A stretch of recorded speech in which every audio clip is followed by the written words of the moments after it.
नमस्कार।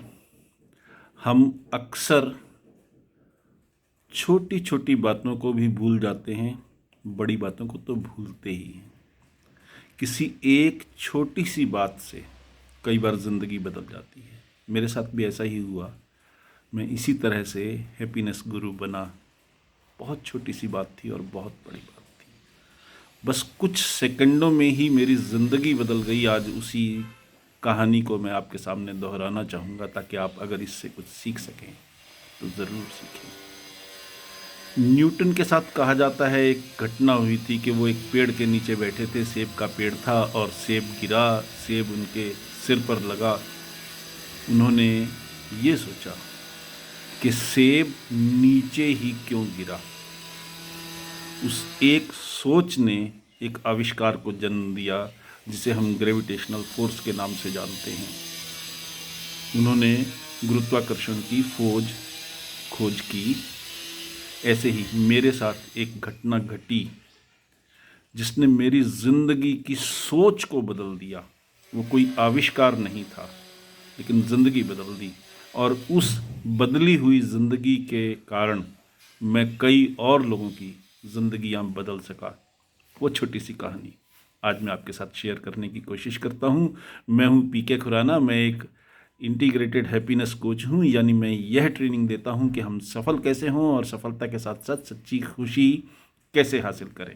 Holistic success coupled with genuine happiness, या यूं कहिए कि सक्सेस ड्रिवन बाय हैप्पीनेस। और इस प्रोसेस में मैं दिल से, दिमाग से, आत्मा से कूड़ा चुन लेता हूँ। I am the rag picker of the soul. आइए अब कहानी की बात करें। और मैं फिर दोहराना चाहूँगा, आपको शायद ये कहानी लगे, ये कहानी नहीं है, ये मेरी ज़िंदगी के साथ बीती हुई एक घटना है जिसने मेरी ज़िंदगी को बदल दिया। मैं आज उस घटना को आपके सामने पेश कर रहा हूँ। मैं पब्लिक रिलेशंस के कोर बिजनेस में भी हूँ और पब्लिक रिलेशंस कंसल्टेंट हूँ। उसी सिलसिले में एक बार आज से कोई 10 एक साल पहले मैं बॉम्बे गया। 4 दिन की मीटिंग्स मेरी सेट थी। अलग अलग क्लाइंट्स के साथ मेरी मीटिंग्स थी 4 दिन के लिए। और तीसरे दिन अचानक ऐसा हुआ कि मेरी 3 मीटिंग्स थी और तीनों मीटिंग्स कैंसिल हो गई। तीनों मीटिंग्स कैंसिल हो गई, सारा दिन खाली हो गया।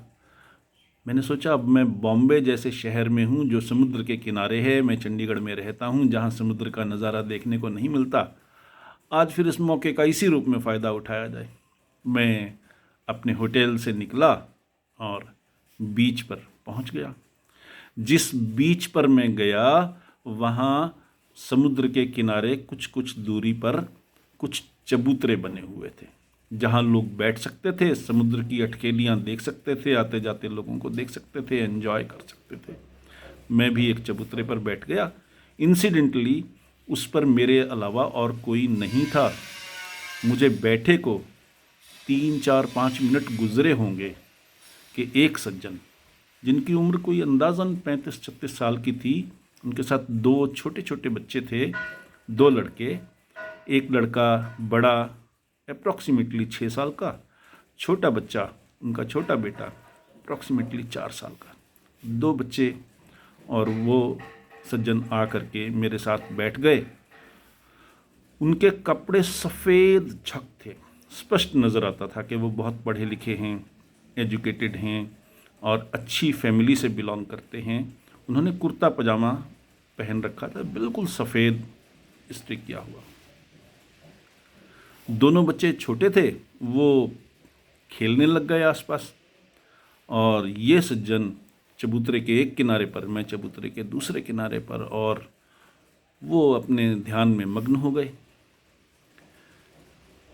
कुछ देर बाद उन बच्चों ने रेत से छोटे छोटे कंकड़ उठाकर आते जाते लोगों पर फेंकने शुरू कर दिए। मैं देखता रहा। मुझे हैरानी इस बात पर हुई कि वो सज्जन अपने बच्चों को देख रहे हैं, उनको रोक नहीं रहे, शरारत करने से नहीं रोक रहे, और वो लोगों पर पत्थर कंकड़ फेंक रहे हैं। अब चूंकि वो बच्चे बहुत छोटे थे इसलिए किसी ने एतराज़ नहीं किया। दूसरी बात, वो छोटे छोटे कंकड़ उठा करके फेंक रहे थे, इसलिए भी किसी ने एतराज़ नहीं किया। पर उनके साथ जो रेत जाती थी उससे लोगों के कपड़े ख़राब होते थे, उन पर दाग पड़ सकता था। उसके बावजूद उन सज्जन ने अपने बच्चों को रोकने की कोई कोशिश नहीं की। वो यूं लगता था जैसे अपने ध्यान में मग्न है, उनको दिन दुनिया की कोई चिंता ही नहीं, कोई फिक्र ही नहीं है। मैं 1 मिनट, 2 मिनट, 3 मिनट, 4 मिनट देखता रहा, ऑब्जर्व करता रहा। फिर मुझे बड़ा बुरा लगा कि ये तो गलत है। बच्चे यूं इस तरह से लोगों के कपड़ों पर पत्थर फेंक रहे हैं और ये रोक नहीं रहे। तो मैंने उनको कहा, भाई साहब, आपके बच्चे लोगों पर कंकड़ फेंक रहे हैं, आप प्लीज़ उन्हें रोकिए। तो बड़ी अजीब सी प्रतिक्रिया, जैसे कोई आदमी सोते से जागता हो, वो यूं एकदम से हिले, मानो सोते से जागे हों।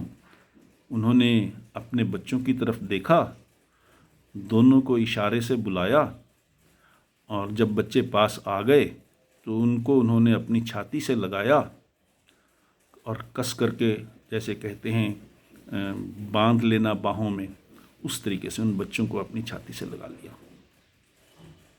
और थोड़ी ही देर में उनकी आंखों में पानी आ गया, आंसू आ गए। मैं बड़ा हैरान हुआ, मैंने क्या गलत कह दिया कि ये सज्जन, इनकी आंखों में आंसू आ गए। ये कोई आम आदमी नहीं लगते, पढ़े लिखे आदमी हैं, अच्छी फैमिली से नज़र आते हैं। जो उनका बैठने का स्टाइल, जो उनका ओवरऑल शक्ल, सूरत, कपड़े, उन सब से नज़र आता था वो अच्छी फैमिली से हैं और पढ़े लिखे हैं। तो ऐसी क्या रिएक्शन हुई कि वो उनकी आंखों में आंसू आ गए। मैं फिर 2 मिनट तक उनको ऑब्ज़र्व करता रहा।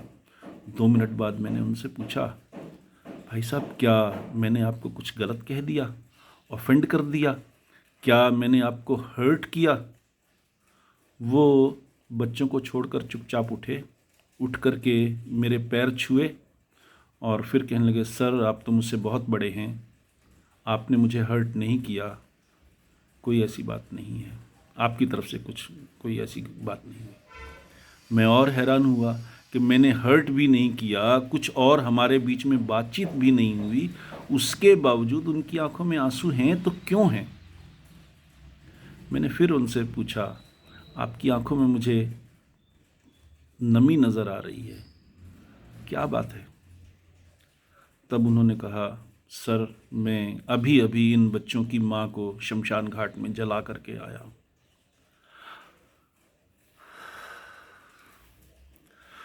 सोचिए, 1 सेकंड पहले तक मैं उनके बारे में क्या सोच रहा था, उन बच्चों के बारे में क्या सोच रहा था, और 1 सेकंड के बाद ये पैराडाइम शिफ्ट, ये सोच का परिवर्तन, ये नज़रिए में बदलाव कैसे आया कि वो आदमी जिसके बच्चे अभी इतने छोटे हैं, वो अपनी पत्नी को, मृत पत्नी को शमशान घाट से जला करके आया है और उसका सारा जीवन बाकी पड़ा है, बच्चों का जीवन बाकी पड़ा है। छोटे छोटे बच्चे हैं, उन्हें पालने की चिंता, उन्हें संभालने की चिंता।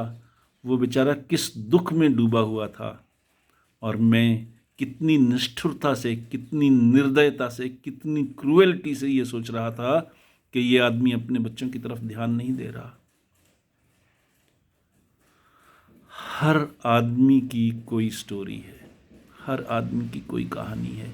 किसी को जज करने से पहले, किसी को बुरा भला करने से, कहने से पहले, किसी की आलोचना करने से पहले, क्या हम समझते हैं कि उसके चैलेंजेस क्या हैं, उस बेचारे के साथ क्या बीत रहा है, सामने वाले के साथ क्या बीत रहा है, आज उसके साथ क्या बीता है, बीते समय में उसके साथ क्या बीता है। जब हम इस चीज़ को भी सोचना शुरू कर दें, समझना शुरू कर दें, सामने वाले की स्टोरी को समझना शुरू कर दें, तभी हमारा नज़रिया परिपक्व हो सकता है। उस एक घटना ने मेरी ज़िंदगी को बदला, मेरी सोच को बदला, और मुझे ये समझाया कि किसी को यूं ही जज करना गलत है, किसी की यूं ही आलोचना करना गलत है, किसी के बारे में धारणा बना लेना भी गलत है। इसका ध्यान रखें तो हम सबका भला होगा, हमारी ज़िंदगी खुशहाल होगी। हम सामने वाले को कोई गलत बात कहने से, ऑफेंड करने से बचेंगे, और न तो किसी को दुखी करेंगे, न खुद दुखी होंगे। खुशियाँ लाने का, खुशियाँ बनाए रखने का यही तरीका है कि हम बिना सोचे समझे कोई निर्णय ना लें। उम्मीद है मेरे इस छोटे से वीडियो से आपको भी वो लेसन मिलेगा जो मुझे मिला, और ये लेसन मैं जब जब भी सिखाता हूँ, जिसको बताता हूँ, उसकी ज़िंदगी में भी परिवर्तन ज़रूर आता है। मैं नए साल में 2022 में उम्मीद करता हूँ कि आपकी ज़िंदगी में भी यही बदलाव आएगा और आप भी खुशियाँ फैलाने में सहायक होंगे, खुद खुश रहेंगे, सबको खुश रखेंगे। धन्यवाद, नमस्कार। पीके खुराना को इजाज़त दीजिए। दोबारा मिलेंगे किसी ऐसे ही छोटे वीडियो के साथ।